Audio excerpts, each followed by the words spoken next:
Dear student, welcome to our channel PKP. आज का topic होगा आपका exercise solutions chapter 2 acid base and salt का। इन टेक्स्ट क्वेश्चन समथिंग कर लिया है, अच्छे से समझ लिया उसे, ठीक है। तो स्टार्ट करते हैं आपका चैप्टर 2 का एक्सरसाइज सॉल्यूशंस, ठीक है। क्वेश्चन 1 है आपका, a solution turn red litmus into blue, it's pH is likely. अब देखो यहाँ से ये रेड को ब्लू में कन्वर्ट कर रहा है। जब मैंने आपको बोला था B for base, B for blue, तो इसका मतलब ये क्या हो गया, बेस हो गया। और जब ये बेस होगा तो बेस का पीएच मान आपको पता है कि कितना होता है, ग्रेटर देन 7 होता है, ठीक है। अब यहाँ पर देखो ग्रेटर देन 7 किसकी वैल्यू है, केवल और केवल 10 की है, तो इसलिए option number D is the right answer हो जाएगा, ठीक है। आई होप आपको समझ आ गया होगा इसको। क्वेश्चन नंबर 2 है आपका, a solution reacts with crushed egg shell to give a gas that turn lime water milky, ठीक है। द सोल्यूशन कंटेन, कह रहा है जो सोल्यूशन है वो क्या कंटेन कर रहा है, ठीक है। सॉल्यूशंस रिएक्ट कर रहा है किसके साथ, जो एक सेल होता है वाइट कलर का उसके साथ एक सॉल्यूशंस रिएक्ट कर रहा है, ठीक है। और जो वाटर है and give a gas that turns lime water milky, ठीक है। जो कि क्या कर रहा है, वाटर को मिल्क में, मिल्क जैसे वाटर मिल्की वाटर होता है उस टाइप में उसको कन्वर्ट कर दे रहा है। तो आपको पता है कि एसिड का रिएक्शन जब होता है एक सेल के साथ, ठीक है, तो वो क्या बन जाता है, मिल्की वाटर देता है। तो यहाँ पर एसिड आपको क्या दिख रहा है, तो NaCl जो है ये सॉल्ट हो गया, ये तो होगा नहीं, HCl यही एसिड है, ठीक है। लिथियम क्लोराइड एसिड नहीं है और KCl एसिड नहीं है, तो याद रखना आपको HCl इसका राइट आंसर हो जाएगा। क्वेश्चन नंबर 3 है, 10 ml of a solution of NaOH is found to be completely neutralized by 8 ml of a given solution of HC1, ठीक है। 10 ml है, ठीक है, NaOH का सोल्यूशन से ये कम्प्लीटली न्यूट्रलाइज हो रहा है by 8 ml of given solution of HCl, ये HCl होगा, HC1 नहीं होगा, ठीक है। If we take 20 ml of the same solution of NaOH, the amount of HCl solutions required to neutralise it will be, ठीक है। जब 10 ml का, देखो ऐसे करो इसको, जब 10 ml का सोल्यूशन हो रहा है, NaH ले रहे हैं, तो कितना लग रहा है, 8 ml का HCl लग रहा है। ये HCl है, एसिड है, ये बेस है, ठीक है, ये NaOH है, बेस है, ठीक है। तो जब ये 10 ml है तो कितनी रिक्वायरमेंट हो रही है HCl की, 8 ml। जब ये 20 ml है तो कितने की रिक्वायरमेंट होगी, तो इसको आप x मान लो, क्रॉस मल्टीप्लाई कर दो, ठीक है, क्रॉस मल्टीप्लाई, तो ये 0 से 0 कैंसिल आउट हो जाएगा, 8 2 जा 16, तो कितना हो जाएगा, 16 ml राइट आंसर हो जाएगा। नेक्स्ट क्वेश्चन है, क्वेश्चन नंबर 4 है आपका, Which of the following types of medicine is used for treating indigestion, ठीक है। इंडाइजेशन वर्ड जहाँ पर भी आ जाएगा एसिड के जस्ट अपोजिट आप क्या बोलोगे, एंटासिड। मैंने बता भी रखा है आपको, जैसे मिल्क ऑफ मैग्नीशिया, ठीक है, तो ऑप्शन क्या हो जाएगा, एंटासिड। अब जो एंटीबायोटिक है, ठीक है, एंटीबायोटिक दिया जाता है, एक इंजेक्शन है, जैसे कि कोई सर्जरी हो जाती है या कुछ भी, ठीक है, एंटीबायोटिक जैसे टाइफाइड हो जाता है तब भी एंटीबायोटिक के इंजेक्शंस दिए जाते हैं। तो ये हो गया एनाल्जेसिक, ठीक है, फिर है आपका एंटीसेप्टिक। तो ये सब हैं जो इन्फेक्शन से रिलेटेड हैं कि उनको दूर रखने के लिए आपको करना है। नेक्स्ट क्वेश्चन है, question number 5, write word equation and then balance equations for the reactions taken place. पहले आपको क्या करना है, इनको वर्ड्स में लिखना है और उसके बाद इनको क्या करना है, रिएक्शंस को इक्वलाइज करना है, मीन्स दोनों साइड इनको बैलेंस करना है। डाइल्यूट सल्फ्यूरिक एसिड, तो क्या है ये, रिएक्ट विद जिंक ग्रेन्यूल। अब यहाँ पर देखो कह रहा है डाइल्यूट क्या है, HCl है, ठीक है, डाइल्यूट सल्फ्यूरिक एसिड है और किसके साथ वो रिएक्ट कर रहा है, जिंक ग्रेन्यूल के साथ, यानी कि सल्फ्यूरिक एसिड को हम क्या लिखते हैं, H2SO4, जिंक ग्रेन्यूल को Zn लिख देंगे, ठीक है। इनका रिएक्शन करेंगे तो यहाँ पर डिस्प्लेसमेंट वाला रिएक्शन होगा, ZnSO4 बन जाएगा और हाइड्रोजन गैस रिलीज होगी, ठीक है। तो ये हो जाएगा आपका सोल्यूशन फर्स्ट का। फिर कह रहा है डाइल्यूट, ऑप्शन सेकेंड क्वेश्चन है इसका, dilute HCl hydrochloric acid react with magnesium ribbon, ठीक है। तो क्या देता है, ये व्हाइट पाउडर देता है आपको, ठीक है। तो यहाँ पर याद रखना मैग्नीशियम HCl के साथ रिएक्ट कर रहा है, तो क्या बन जाता है, MgCl2। अब यहाँ पर देखो जब Cl2, क्योंकि मैग्नीशियम क्लोराइड उसमें दिया हुआ है आपको कि मैग्नीशियम क्लोराइड बनता है, तो क्लोराइड में 2 आएगा लास्ट में, ठीक है, Cl2 होता है। तो यहाँ पर इसका मतलब आपको 2 से मल्टीप्लाई करना पड़ेगा। तो जब आप इधर 2 से मल्टीप्लाई करोगे तो हाइड्रोजन भी तो 2 हो रहा है ना बच्चा, तो हाइड्रोजन भी आप इधर क्या कर दोगे, 2 कर दोगे, ठीक है। एल्यूमिनियम पाउडर किसके साथ रिएक्ट कर रहा है, डाइल्यूट सल्फ्यूरिक एसिड के साथ, यानी कि H2SO4 के साथ एल्यूमिनियम रिएक्ट कर रहा है। क्या दे रहा है ये, एल्यूमिनियम सल्फेट दे रहा है प्लस हाइड्रोजन गैस। तो आपको क्या करना है, हाइड्रोजन गैस लिखना है, एल्यूमिनियम सल्फेट लिखना है, सल्फ्यूरिक एसिड लिखना है और Al लिखना है। अभी आपको इक्वेशन अब बैलेंस करना है। यहाँ पर आपने क्या देखा कि 2 एल्यूमिनियम है ना, आपने यहाँ से 2 मल्टीप्लाई कर दिया। फिर आपने देखा यहाँ पर सल्फेट के 3 हैं तो यहाँ पर भी आपने 3 से मल्टीप्लाई कर दिया। जब आपने यहाँ 3 से किया तो हाइड्रोजन तो 2 ही था ना भाई, तो अब 3 है तो 3 से मल्टीप्लाई कर दो आप, दोनों साइड बैलेंस हो जाएगा। नेक्स्ट है आयरन फिलिंग, यानी कि फेरस है, HCl के साथ रिएक्ट कर रहा है, फेरिक क्लोराइड दे रहा है यानी कि FeCl3 दे रहा है और हाइड्रोजन गैस H2 दे रहा है। तो यहाँ पर FeCl3 हो गया तो यानी कि 3 क्लोरीन, तो यहाँ पर मल्टीप्लाई करना पड़ेगा।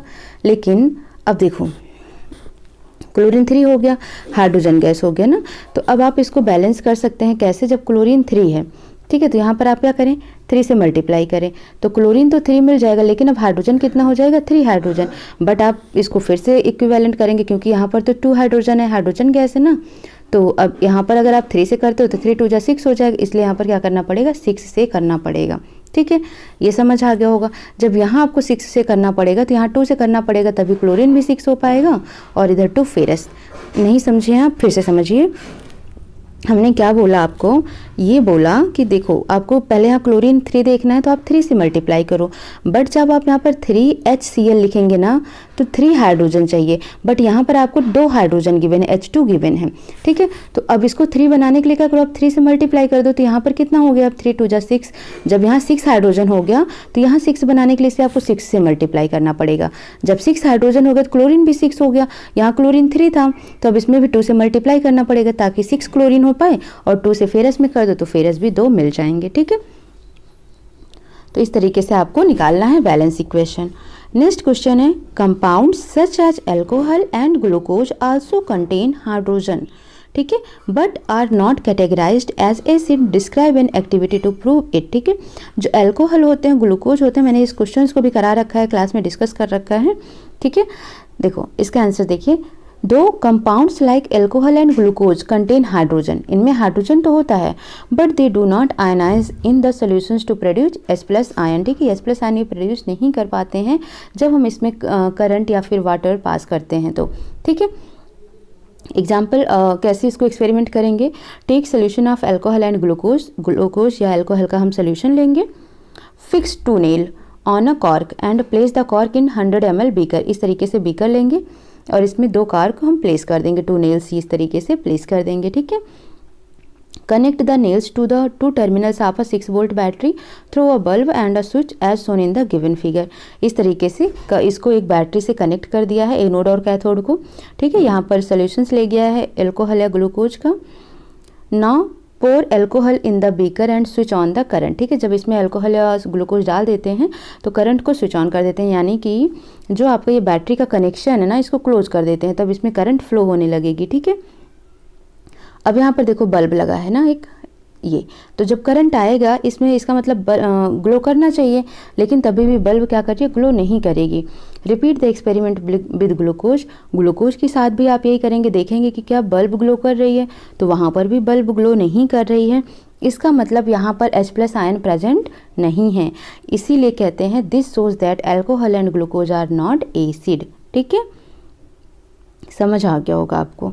क्वेश्चन नंबर 7 है, Why does distilled water not conduct electricity whereas rain water does? अब आपको पता है रेन वाटर का pH वैल्यू कितना होता है, 5.6 के आसपास जब हो जाता है तो वो एसिडिक रेन कहलाता है। ठीक है, यानी कि एसिड होता है उसमें, तो जो रेन वाटर होता है उसमें एसिड होता है, और जो डिस्टिल्ड वाटर होते हैं उसमें एसिड नहीं होता है, H+ आयन नहीं होते हैं, इसलिए वो इलेक्ट्रिसिटी कंडक्ट नहीं कर पाते हैं।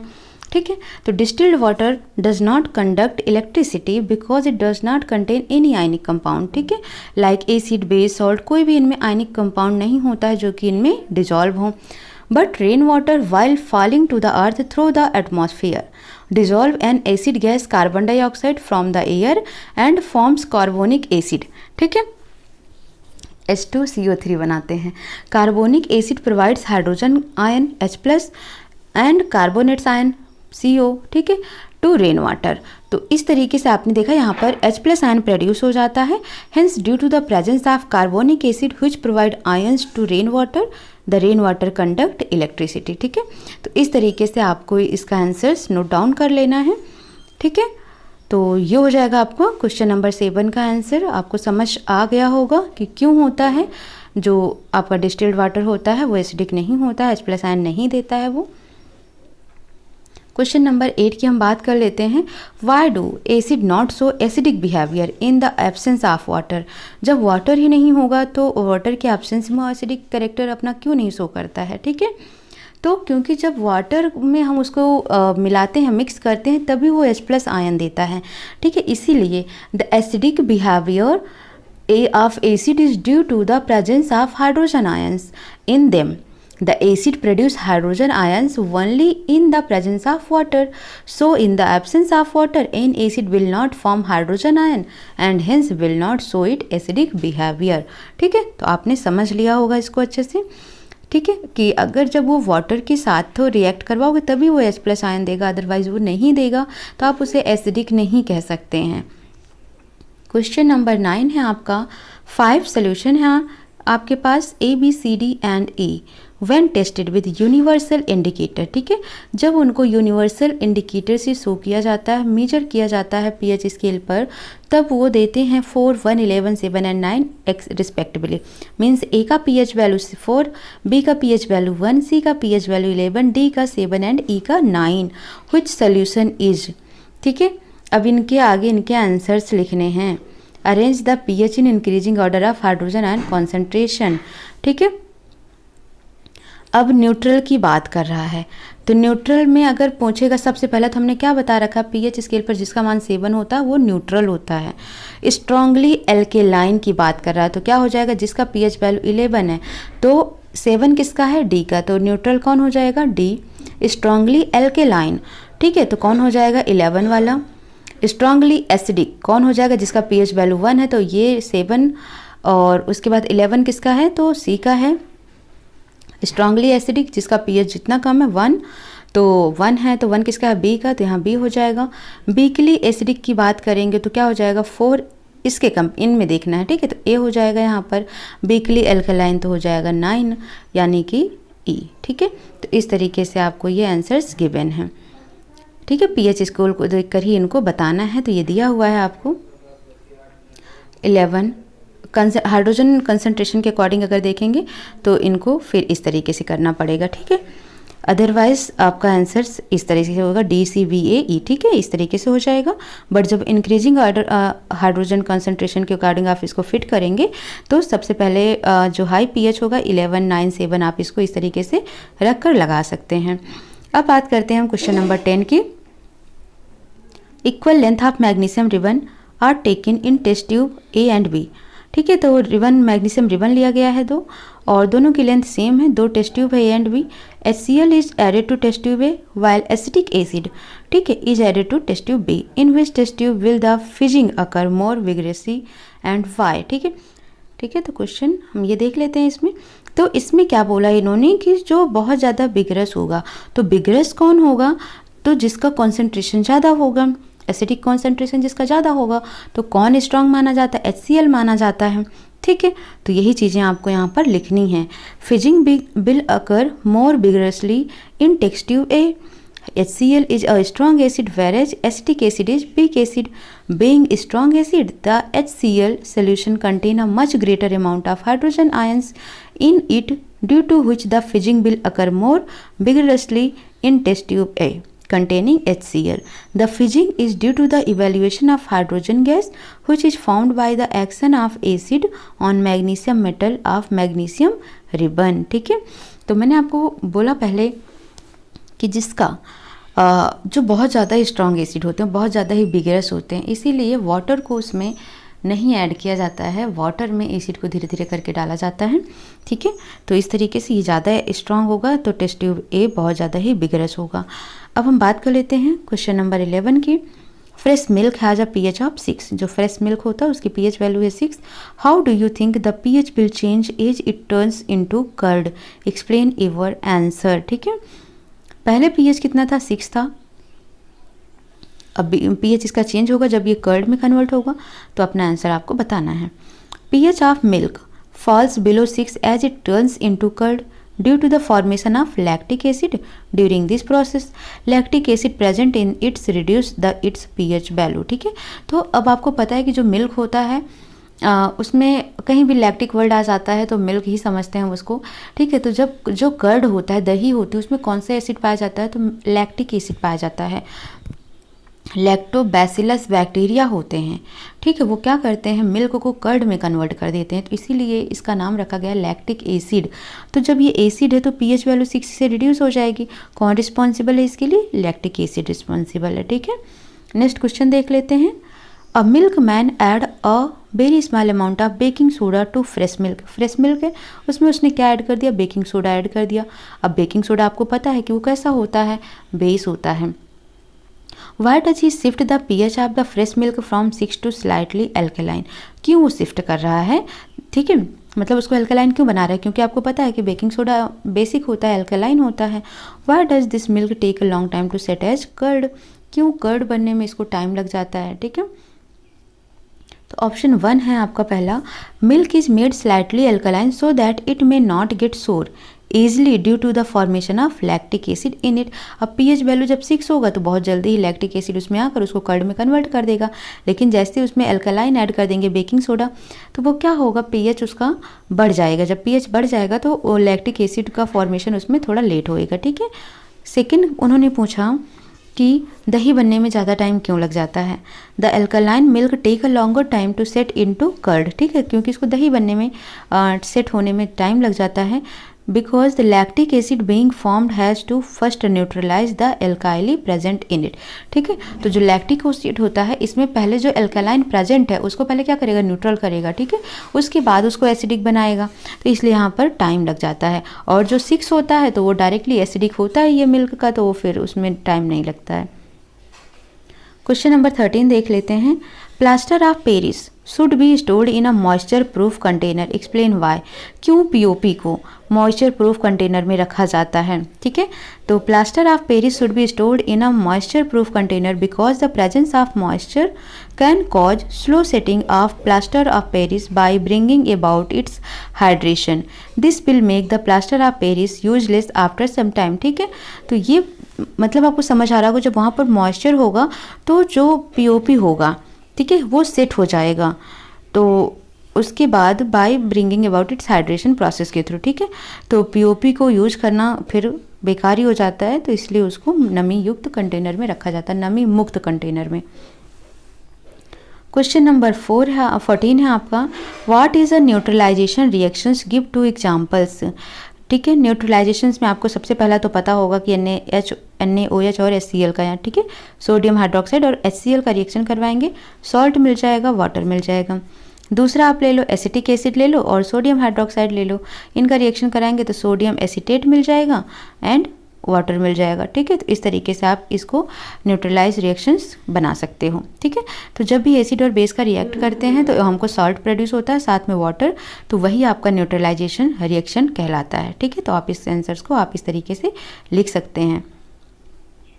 क्वेश्चन नंबर 15 है, give 2 important uses of washing soda and baking soda. करा रखा है मैंने इसको, तो यहाँ डिटेल में नहीं करा रही हूँ। यूजेज ऑफ वॉशिंग सोडा, ठीक है, अब आपको पता है कि glass, soap and paper industry में इसका यूज होगा।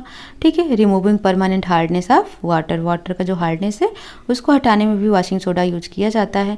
बेकिंग सोडा आपको पता ही है कि बहुत सारी चीज़ें बनाने में, जैसे बेक करने में, केक हो गया, ब्रेड हो गया, तो इन सबको बेकिंग करने में इनका यूज किया जाता है। एज ए एंटासिड भी यूज किया जाता है मेडिसिन के रूप में। ठीक है, ताकि जो स्टमक है उसमें जो एसिडिटी हो जाती है उसको कम किया जा सके। ठीक है, तो इस तरीके से आपके ये 15 क्वेश्चंस हैं, 15 टोटल एक्सरसाइज में। तो आपका ये वाला चैप्टर कंप्लीट हो जाता है टोटली। मैंने इसका आपको टॉपिक भी अच्छे से डिस्कस कर दिया है। ठीक है, एसिड बेस एंड सॉल्ट का इन टेक्स्ट क्वेश्चन आंसर्स भी डिस्कस कर दिया है और एक्सरसाइज सॉल्यूशंस भी आपको बता दिए हैं। ठीक है, आई होप कि अब आपको इसमें कोई डाउट नहीं होना चाहिए, आप अच्छे से इसकी तैयारी कर लें। अगर इसके बाद भी आपको कोई डाउट आता है तो आप ज़रूर कमेंट बॉक्स में लिखिएगा। ठीक है, और चैप्टर नंबर 3 आपका स्टार्ट हो जाएगा, कल आपको चैप्टर 3 का वीडियो मिल जाएगा। तो इस तरीके से आप जल्दी जल्दी अपनी नोट्स प्रिपेयर कर लीजिए। ठीक है। और अच्छे से तैयारी करते रहिए ताकि अच्छा स्कोर कर सकें। और चैनल को भी अपने फ्रेंड्स सर्कल में और रिलेटिव्स जो कि बोर्ड एग्ज़ाम इस बार देंगे, आप उन तक शेयर कर दीजिए ताकि वो भी इसका बेनिफिट ले सकें। ठीक है, बाकी मिलते हैं नेक्स्ट क्लास में। स्टडी करते रहिए आप। Thank you so much.